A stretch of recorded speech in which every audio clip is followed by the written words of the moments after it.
Maîtrise de la procréation, nous allons parler aujourd'hui de la contraception d'urgence et de la contragestion d'urgence. Donc deux méthodes dont l'objectif sera d'éviter une grossesse. Mais alors que la contraception d'urgence concerne l'empêchement, entre guillemets, de la fécondation, c'est-à-dire de la rencontre entre un gamète mâle et un gamète femelle, donc spermatozoïde avec l'ovule, la contragestion, elle, contragestion d'urgence, notamment ici, que l'on appelle IVG, donc interruption volontaire de grossesse, va avoir pour objectif d'enlever un embryon. Donc la nidation s'est déjà faite suite à une fécondation. Donc vous voyez que les deux méthodes ne sont pas les mêmes. Soit on empêche les gamètes de se rencontrer, c'est la contraception, soit on enlève quelque chose qui s'est déjà implanté, donc il y a eu une nidation dans la muqueuse utérine.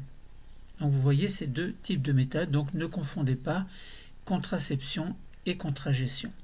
Alors nous allons parler de contraception médicamenteuse, nous allons parler de contragestion médicamenteuse et chirurgicale. De nombreux couples sont concernés par la contraception. Les couples s'engagent dans une maternité et une paternité plus ou moins responsables. Certains souhaitent une naissance alors que d'autres renoncent à la procréation ou bien la reportent tout simplement. Des méthodes de contraception sont disponibles et efficaces. Elles empêchent la rencontre des gamètes. Où est la place de la contraception d'urgence face à un risque de grossesse non désirée? Des actions sont menées par les pouvoirs publics permettant de faciliter l'accès à la contraception d'urgence avec pour objectif de parer aux oublis ou aux échecs contraceptifs et ainsi de diminuer les grossesses non planifiées. La grossesse est un risque si l'on s'intéresse à la contraception en général. Mais de manière tout à fait naturelle, l'acte sexuel, l'objectif entre guillemets de l'acte sexuel est d'avoir un enfant, du moins une procréation. Quelques rappels sur la physiologie du cycle féminin. De la puberté à la ménopause, le corps féminin se prépare à l'éventualité d'une grossesse et cela de façon cyclique. Des variations hormonales permettent la libération d'un ovule et modifient l'endomètre afin de préparer la nidation de l'ovule fécondé. En l'absence de fécondation, il y a un écoulement sanguin que l'on appelle menstruation. L'ensemble de ces phénomènes constitue le cycle féminin. En réalité, il y a deux cycles, le cycle ovarien et le cycle de l'utérus. Le système génital féminin comprend les ovaires, les trompes utérines, l'utérus, le vagin, les organes génitaux externes et les glandes mammaires. L'utérus est constitué du col utérin qui assure la sécrétion de mucus que l'on appelle également la glaire cervicale, de l'utérus formé du myomètre qui correspond à la couche musculaire, de l'endomètre ou muqueuse utérine et de la cavité utérine dans laquelle se formera l'embryon puis le fœtus grâce à la modification de l'endomètre, c'est-à-dire de la muqueuse utérine, au cours du cycle. Le vagin s'étend du col de l'utérus jusqu'à l'orifice vaginal au niveau des organes génitaux externes. Il est sensible également aux stimulations hormonales. Le cycle féminin dure en moyenne 28 jours. Le premier jour du cycle correspond au premier jour des règles. L'appareil génital féminin a une double fonction. D'une part, il assure la production de gamètes et il permet de réaliser une grossesse, et tout cela grâce, deuxièmement, donc, à un contrôle hormonal qui va faire intervenir l'hypothalamus, l'hypophyse et les ovaires. La GnRH, qui est une neurohormone, vient de l'hypothalamus et cette GnRH va contrôler la production de FSH et de LH qui proviennent, elles, de l'hypophyse. Ces deux hormones vont contrôler elles-mêmes les œstrogènes et la progestérone qui sont issus de l'ovaire, des ovaires, puisqu'il y en a deux. Ces dernières hormones, contrôlant aussi la production des hormones hypothalamo-hypophysaires par des phénomènes de feedback ou contrôle que l'on appelle des rétrocontrôles qui peuvent être négatifs et quelquefois positifs, notamment lors du pic de LH. Les ovaires sont constitués de la cavité pelvienne ou bassin, un de chaque côté évidemment, chaque côté de l'utérus. Ils contiennent un stock de follicules primaires bien définis dès la naissance. À partir de la puberté, plusieurs follicules vont débuter leur maturation et un seul sera sélectionné à chaque cycle. Au 14e jour du cycle, la paroi du follicule va se rompre pour libérer l'ovocyte vers les trompes utérines. Les cellules restantes dans l'ovaire vont former alors le corps jaune. Ce dernier va dégénérer en l'absence de fécondation, sinon, et dans le cas contraire, il se maintiendra jusqu'au 6e mois de grossesse. Le terme général de contraception signifie l'action d'empêcher soit l'ovulation, soit la fécondation, soit la nidation de l'œuf fécondé. Selon la Haute Autorité de la Santé, une contraception d'urgence ou contraception postcoïtale plutôt, c'est-à-dire après l'acte sexuel, se définit comme une méthode contraceptive qu'une femme peut utiliser pour empêcher une grossesse après un rapport sexuel non ou mal protégé. La contraception d'urgence est une méthode de rattrapage. Elle n'est pas destinée à être utilisée de façon régulière en raison du risque d'échec plus grand qu'avec les contraceptifs modernes. En fonction du moment du cycle, la contraception d'urgence va agir différemment ou bien n'agira pas du tout. Si la contraception d'urgence est administrée en dehors de la période fertile, elle n'aura aucune utilité puisque la femme ne sera pas féconde.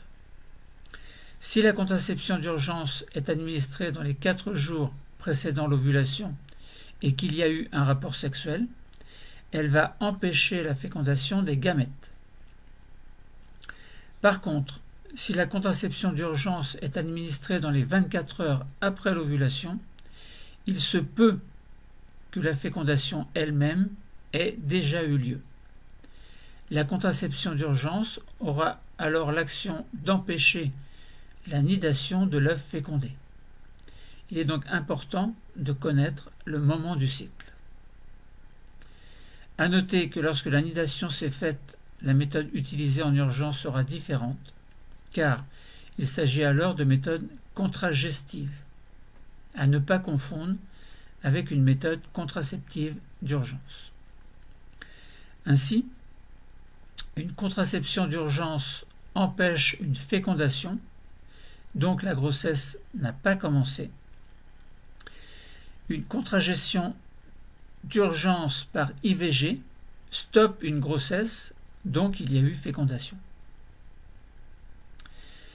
Nous pouvons nous poser la problématique suivante: quelles méthodes autorisées par la loi vont pouvoir faire face à des situations de risque de fécondation et donc de grossesse non désirée ou de grossesse débutante, et quels sont les modes d'action de ces méthodes que l'on appellera pilule du lendemain ou du surlendemain d'une part et IVG d'autre part. 4 médicaments vont retenir notre attention. Le lévonorgestrel, qui intervient dans la contraception médicamenteuse d'urgence pour empêcher une fécondation. l'ulipristal acétate qui intervient dans la contraception médicamenteuse d'urgence pour empêcher une fécondation. Le mifepristone ou Ru 486 qui interviennent dans la contragestion d'urgence au cours d'une IVG pour stopper la grossesse. Le misoprostol qui intervient dans la contragestion d'urgence au cours d'une IVG pour expulser l'embryon. Afin de mieux maîtriser la procréation, certaines situations font appel à des réponses exceptionnelles. Il peut arriver qu'une fécondation se produise et qu'une grossesse se mette en place. Il se peut que vous ne vouliez pas garder l'embryon et donc votre enfant, sachant que l'embryon, qui a déjà son identité génétique, est sans conteste possible votre enfant. Deux situations peuvent se présenter qui feront appel à deux situations d'urgence. Première situation d'urgence, une fécondation non désirée n'a pas encore eu lieu, mais elle va se produire. Dans ce cas, l'embryon n'a pas encore commencé à se former. Un des deux médicaments peut empêcher cette contraception, ou plutôt cette rencontre avec les gamètes. Soit le lévonorgestrel, qui sera la pilule du lendemain, ou l'ulipristal, ce sera la pilule du surlendemain. Seconde situation d'urgence, la fécondation non désirée a eu lieu.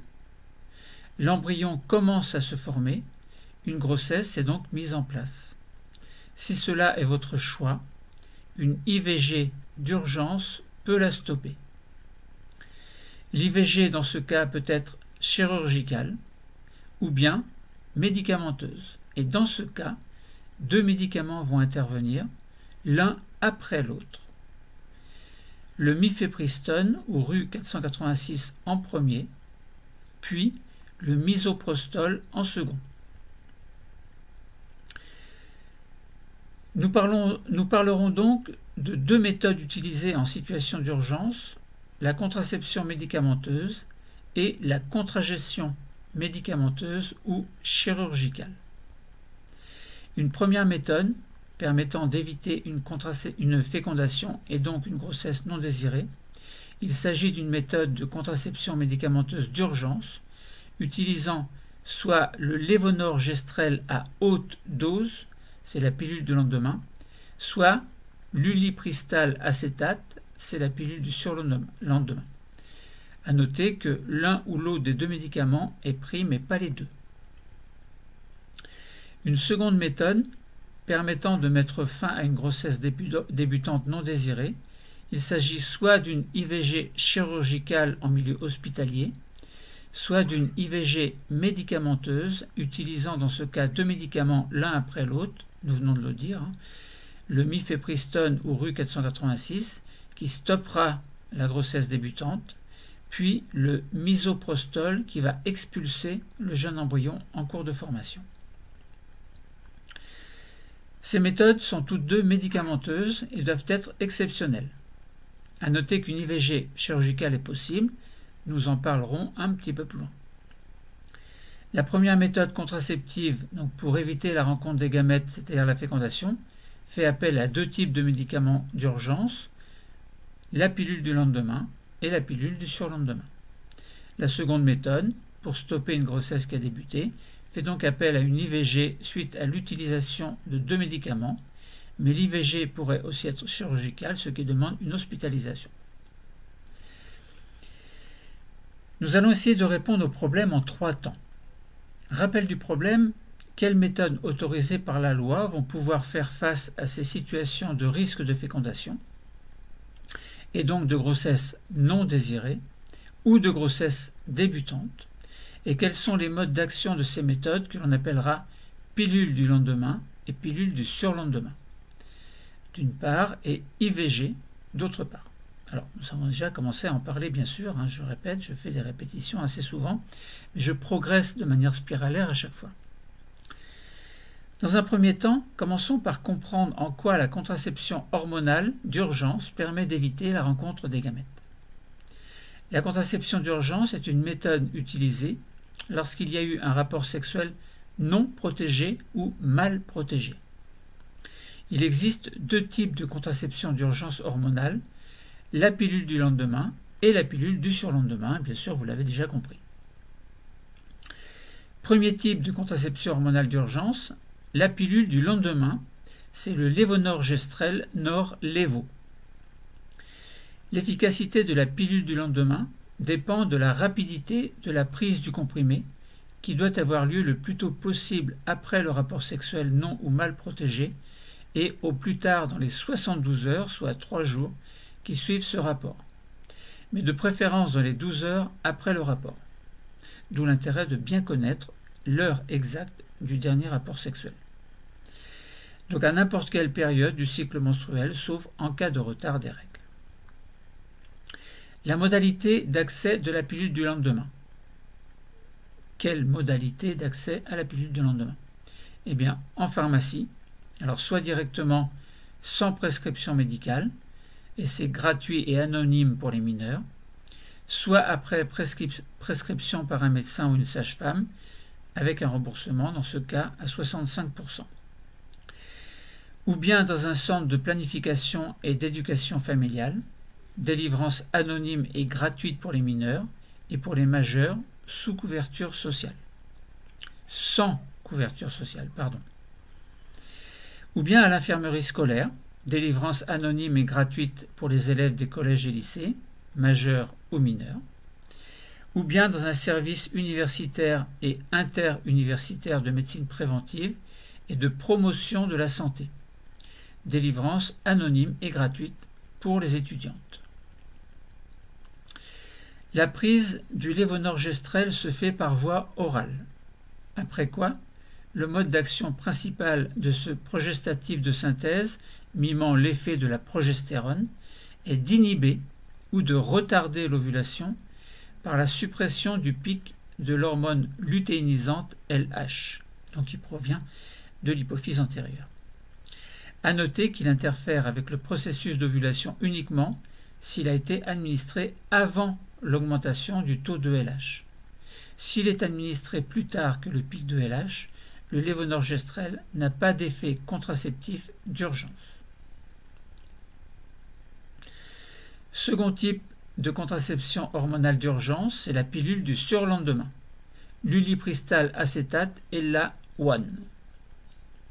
La prise du médicament doit avoir lieu le plus tôt possible après le rapport sexuel non ou mal protégé et au plus tard dans les 5 jours, soit 120 heures, qui suivent celle-ci, à n'importe quelle période du cycle menstruel, sauf en cas de retard des règles.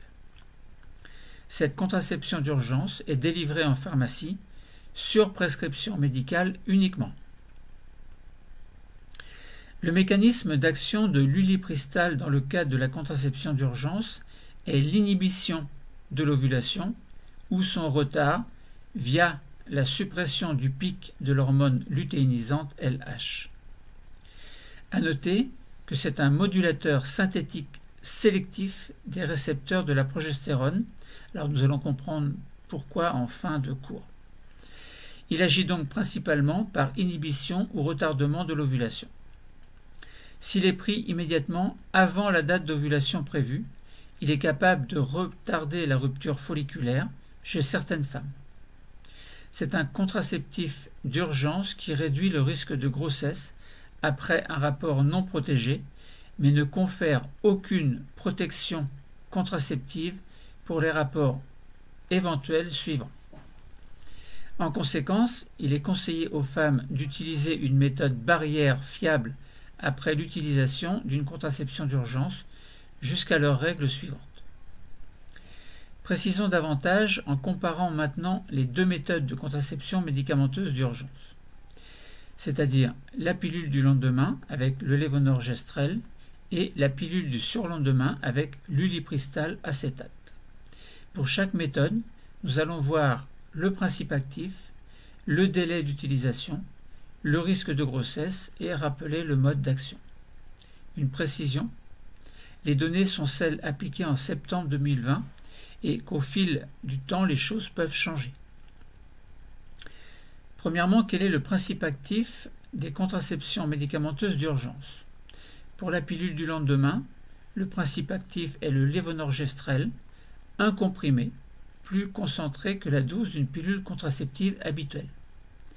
Pour la pilule du surlendemain, le principe actif est l'ulipristal acétate, c'est un comprimé. Deuxièmement, quel est le délai d'utilisation des contraceptions médicamenteuses d'urgence? Pour la pilule du lendemain, il faut prendre le lévonorgestrel jusqu'à 72 heures, donc 3 jours, après un rapport non protégé. Le comptage des heures est important, donc il est judicieux de donner l'heure du rapport sexuel concerné et la plus juste possible. Pour la pilule du surlendemain, prendre l'ulipristal acétate jusqu'à 120 heures, soit 5 jours, soit 5 fois 24 égale 120 heures.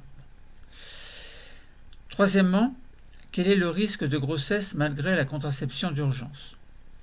D'abord pour la pilule du lendemain. 0,4% si le lévonorgestrel est pris entre 0 et 24 heures. 1,2% si le lévonorgestrel est pris entre 24 et 48 heures. 2,7% si le lévonorgestrel est pris entre 48 et 72 heures. Pour la pilule du surlendemain, 1,5% si l'ulipristal acétate est pris entre 0 et 72 heures et 1,7% si l'ulipristal acétate est pris entre 72 et 120 heures. Pour prendre un premier exemple, imaginons qu'une femme se présente en pharmacie et annonce qu'elle a eu un rapport sexuel non protégé il y a 25 heures. Quelle contraception d'urgence est la plus appropriée? La comparaison des pourcentages précédents montre un risque de 1,2% si elle prend le lévonorgestrel et un risque de 1,5% si elle prend l'ulipristal. Le risque le moins élevé est donc 1,2%. Il y a tout intérêt à prendre le lévonorgestrel, ce que lui recommandera très certainement le pharmacien, sans tenir compte des effets secondaires. Prenons un second exemple.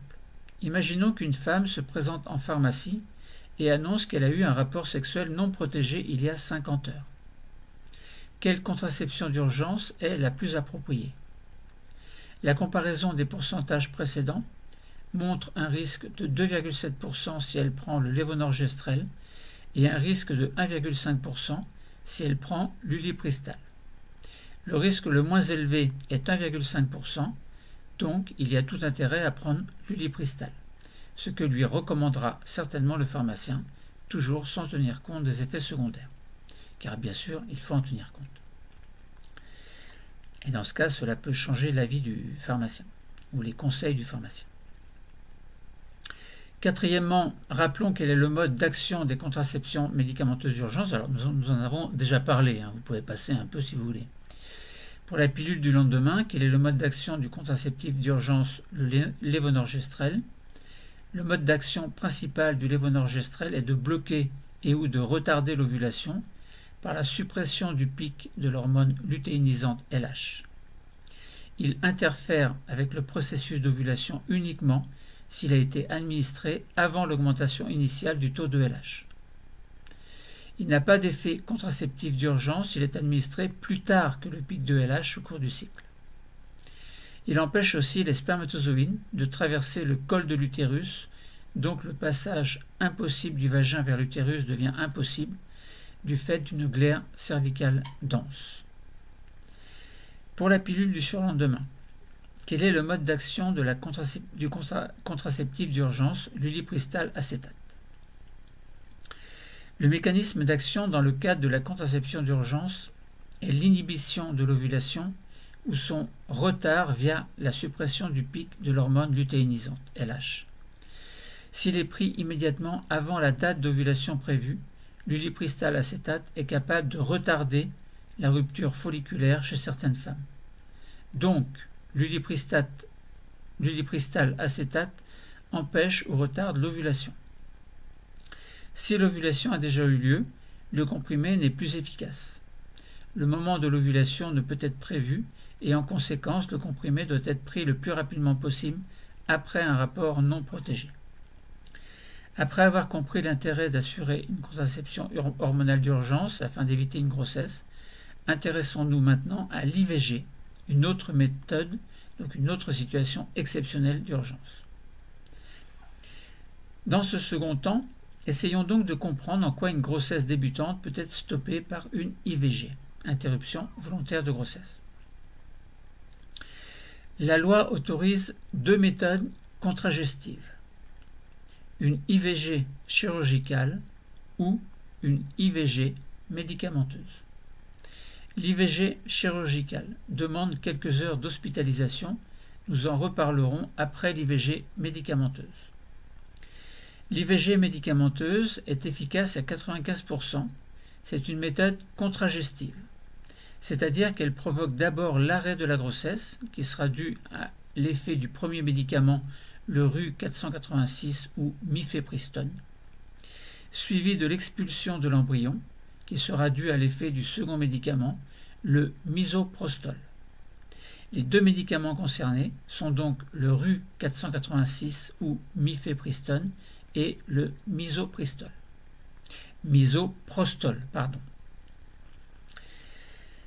Alors, quelques informations prises sur le site ivggouvernement.fr,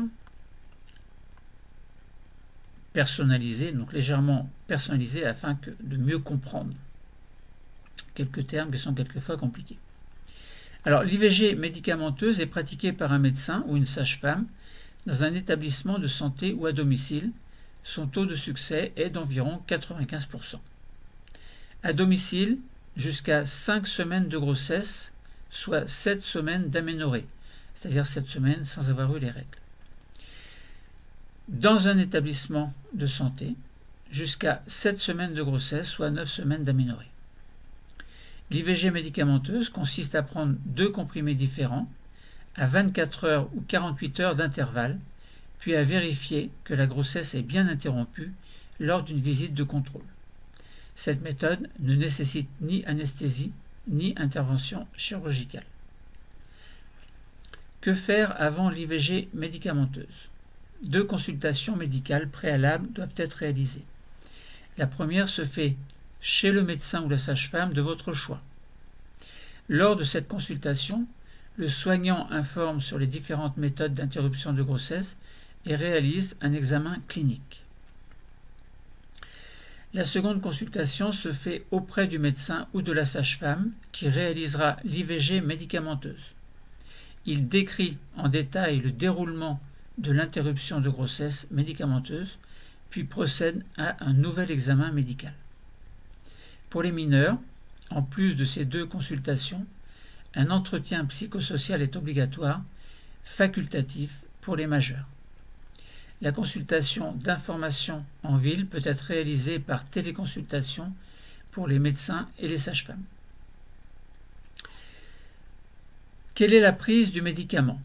En fait, c'est le mifepristone ou Ru-486.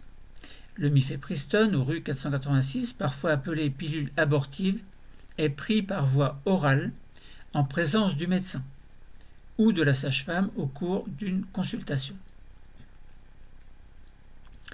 Ce premier médicament va interrompre la grossesse en bloquant l'action de l'hormone nécessaire à son maintien, c'est-à-dire la progestérone, et en favorisant les contractions de l'utérus et l'ouverture du col utérin. À l'issue de la première étape, donc de cette première étape, des saignements plus ou moins importants peuvent survenir. Il ne signifie cependant pas que la grossesse est arrêtée. Il est donc indispensable de se rendre à la consultation suivante. Seconde prise du médicament, le misoprostol, 36 à 48 heures plus tard. La prise du misoprostol par voie orale peut s'effectuer en consultation ou à domicile. Ce second médicament augmente les contractions et provoque l'interruption de grossesse. Dans 60% des cas, l'avortement se produit dans les 4 heures suivant la prise de misoprostol. Dans 40% des cas, l'avortement a lieu dans les 24 à 72 heures suivant la prise du misoprostol. Les contractions utérines induisent des douleurs qui ressemblent à celles des règles, qui peuvent être réduites grâce à des antalgiques, c'est-à-dire des médicaments qui suppriment la douleur, ou qui diminuent la douleur en tout cas.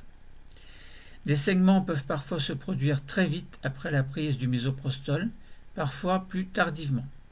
Ils durent généralement une dizaine de jours. La visite de contrôle se fait 12 à 21 jours après la première prise du médicament. Cette visite est nécessaire pour vérifier que la grossesse est interrompue et s'assurer de l'absence de complications. L'interruption de la grossesse est généralement contrôlée par un examen médical, souvent complété par une échographie ou un examen sanguin. En cas d'échec, c'est-à-dire si la grossesse se poursuit, il est impératif de recourir à l'avortement chirurgical, ce que nous verrons plus loin. Lors de cette visite de contrôle, le médecin ou la sage-femme vérifie également que vous disposez d'un moyen contraceptif adapté à votre situation. Si votre groupe sanguin est rhésus négatif, vous recevrez une injection de gamma-globuline anti-D pour éviter des complications lors d'une prochaine grossesse. Pensez donc à vous munir de votre carte de groupe sanguin. Si vous le souhaitez et si le professionnel de santé le propose et le considère possible, la consultation de contrôle de l'IVG médicamenteuse en ville peut être réalisée par téléconsultation pour les médecins et sages-femmes. Après IVG médicamenteuse, à la suite de l'interruption de grossesse, que vous soyez majeur ou mineur, le médecin ou la sage-femme vous propose d'avoir recours à un entretien psychosocial. Cet entretien n'est pas obligatoire, il a pour objectif de vous permettre de parler de votre situation si vous en ressentez le besoin. Où l'IVG médicamenteuse est-elle pratiquée? Dans les établissements publics de santé, publics ou privés. Dans les établissements de santé, hôpitaux ou cliniques, l'IVG médicamenteuse est pratiquée jusqu'à 7 semaines de grossesse, soit 9 semaines après le début des dernières règles. Attention, tous les établissements de santé ne pratiquent pas l'avortement médicamenteux. Il est donc important de s'informer le plus tôt possible. Par ailleurs, certains établissements sont surchargés et les délais peuvent être longs. Il est nécessaire d'en tenir compte lorsque vous prenez rendez-vous. Si vous envisagez de ne pas vous rendre à un rendez-vous déjà fixé, téléphonez à l'établissement de santé pour l'annuler. La place rendue disponible sera utile à une autre femme. À domicile, via un cabinet de ville, un centre de planification ou un centre de santé, donc c'est également possible. Hors établissement de santé, l'IVG médicamenteuse est habituellement pratiquée jusqu'à la fin de la 5e semaine de grossesse, soit au maximum 7 semaines après le début des dernières règles. Elle est réalisée par un médecin ou une sage-femme ayant signé une convention avec un établissement de santé et se déroule sous plusieurs conditions. Votre situation médicale doit permettre l'avortement médicamenteux. Vous pouvez vous rendre dans un délai raisonnable dans l'établissement de santé avec lequel le médecin ou la sage-femme est en relation, trajet de l'ordre d'une heure maximum. Vous pouvez être accueilli à tout moment par cet établissement de santé. Cette méthode exige un suivi vigilant de votre part lors de chaque étape, ainsi qu'une connaissance précise du déroulement de l'IVG. Celui-ci vous sera décrit par le médecin ou la sage-femme, qui vous remettra également un document explicatif du protocole que vous devrez respecter. Lors de la première prise du médicament, le médecin ou la sage-femme vous donne des informations détaillées sur les effets secondaires possibles et la conduite à tenir, vous indique les coordonnées précises du service de l'établissement de santé dans lequel vous pouvez vous rendre si nécessaire, vous remet une fiche de liaison contenant les éléments utiles de votre dossier médical que vous remettez au médecin de ce service si nécessaire. Vous décrit des médicaments contre la douleur, vous prescrit des médicaments contre la douleur, vous informe des suites normales de l'IVG et des troubles qui peuvent survenir. Poursuivons maintenant avec l'IVG, mais cette fois-ci chirurgicale et non médicamenteuse, donc qui demandera quelques heures d'hospitalisation. Alors, toujours le même principe, je m'appuie sur le site ivggouvernement.fr, que j'adapte de manière à ce que l'explication soit la plus simple possible. Jusqu'à quand procéder à une IVG? Jusqu'à quand peut-on procéder? Je répète. Jusqu'à quand peut-on procéder à une IVG chirurgicale? L'IVG chirurgicale ou IVG par aspiration se pratique jusqu'à la fin de la 12e semaine de grossesse, soit au maximum 14 semaines après le début des dernières règles. Obligatoirement dans un établissement de santé, c'est-à-dire un hôpital ou une clinique autorisée à pratiquer l'avortement et par un médecin. Il est possible que la loi change à l'automne 2020. On passerait de 12 à 14 semaines, soit 16 semaines d'aménorrhée, donc affaire à suivre. Avant la fin de la 7e semaine de grossesse, soit 9 semaines après le début des dernières règles, vous pouvez envisager une IVG médicamenteuse que nous venons de voir. Comment se passe une IVG chirurgicale? L'IVG chirurgicale consiste à aspirer l'œuf. Pour cela, il faut dilater le col de l'utérus afin que le médecin puisse y introduire une canule reliée à un dispositif permettant d'aspirer son contenu. L'intervention dure une dizaine de minutes et se déroule dans un bloc opératoire sous anesthésie locale, seul le col est endormi, ou générale. C'est un médecin qui déterminera avec vous le mode d'anesthésie le mieux adapté à votre situation. Quelles sont les étapes d'une IVG chirurgicale?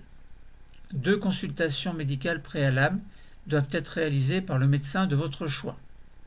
Si une anesthésie générale est prévue, vous devez également effectuer une consultation pré-anesthésique. Une consultation psychosociale est obligatoire si vous êtes adolescente, adolescente mineure. Vous pouvez aussi en bénéficier si vous êtes majeur. L'IVG chirurgicale se déroule au sein d'un établissement de santé. Le plus souvent, une hospitalisation de quelques heures est suffisante.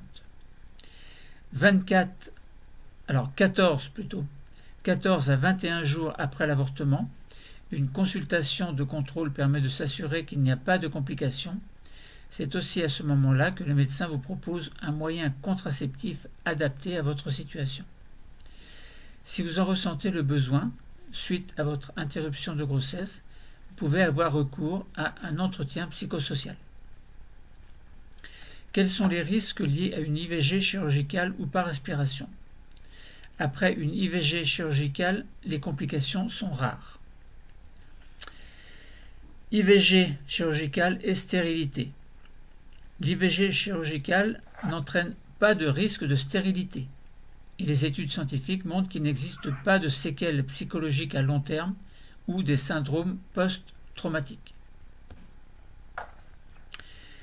IVG chirurgicale sous anesthésie.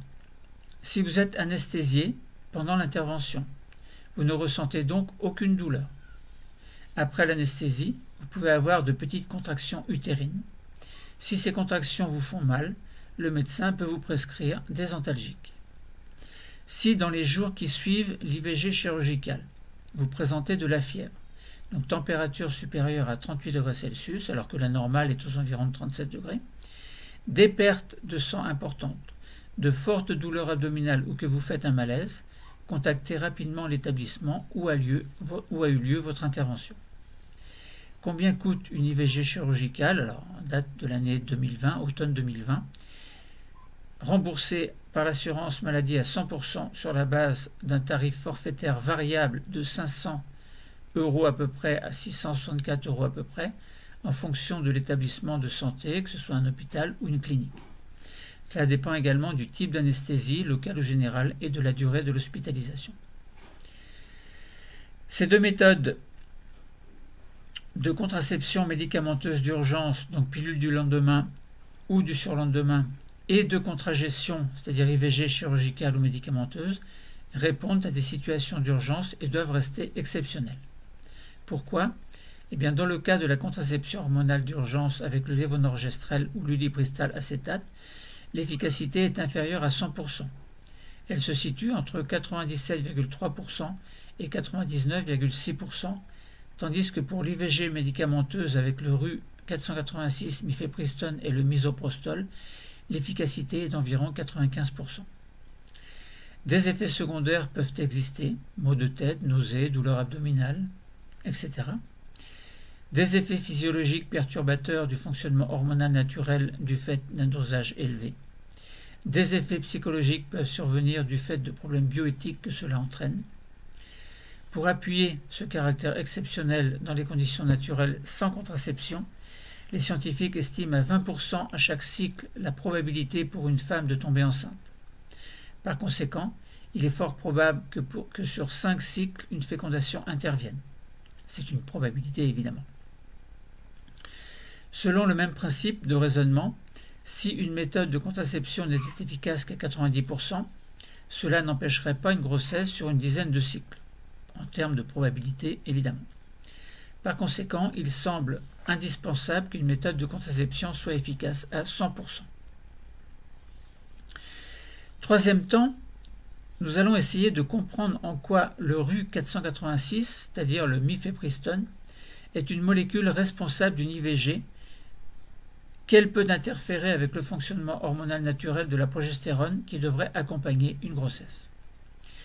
Dans les conditions naturelles, s'il n'y a pas de fécondation, la chute du taux de progestérone et d'œstrogène en fin de cycle est à l'origine des règles. En cas de fécondation, la progestérone va entretenir l'état de la muqueuse utérine afin que la nidation de l'embryon puisse se faire, condition nécessaire pour sa survie. Cette progestérone persistante inhibe aussi les contractions des muscles utérins, c'est-à-dire du myomètre. L'embryon ne peut donc pas se décrocher de la muqueuse. Ces actions de la progestérone sont possibles grâce à sa fixation sur des récepteurs des cellules de l'utérus. Alors, comment vont agir les molécules responsables de l'IVG? La progestérone et le RU 486 ont des structures très ressemblantes. Nous pourrions alors penser que le RU 486 va mimer les effets de la progestérone, en se fixant sur les mêmes récepteurs cellulaires que la progestérone. En réalité, le RU 486 a un effet inverse de celui de la progestérone. Nous savons que la progestérone assure le développement de la muqueuse utérine, inhibe les contractions des muscles utérins et permet le maintien de l'embryon dans cette muqueuse. Étrangement, le RU 486 entraîne l'expulsion de l'embryon. Pourquoi? Eh bien que sa structure ressemble à celle de la progestérone, il ne mime pas son action, mais vient se fixer sur les récepteurs, ce qui empêche la progestérone de s'y fixer. Il y a une compétition entre les deux molécules quant à la fixation sur ces récepteurs.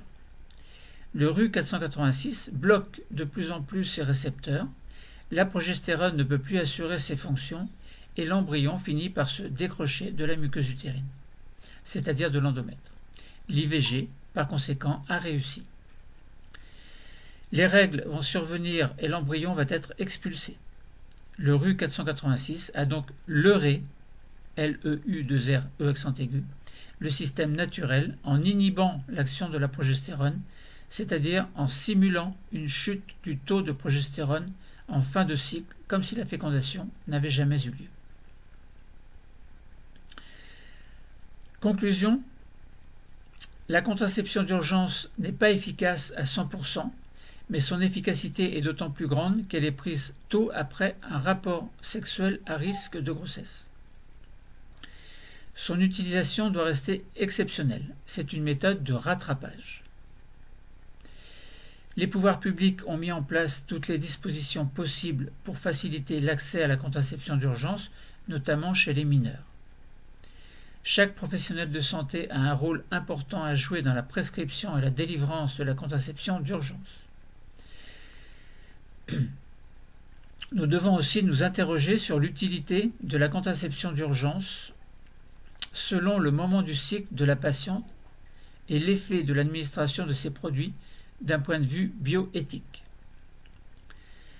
Une question subsiste. Comment faire diminuer ce nombre de grossesses non planifiées alors que toutes les dispositions pour faciliter l'accès à la contraception d'urgence ont été mises en place? La contraception d'urgence est une bonne solution pour pallier certains échecs contraceptifs, mais il faudrait peut-être agir en amont en informant sur le mode de contraception le plus adapté à chacun, ou plutôt à chacune, mais ce que je viens de dire est ridicule, parce qu'à chacun et à chacune. Bon. Le garçon doit être aussi responsable que la femme.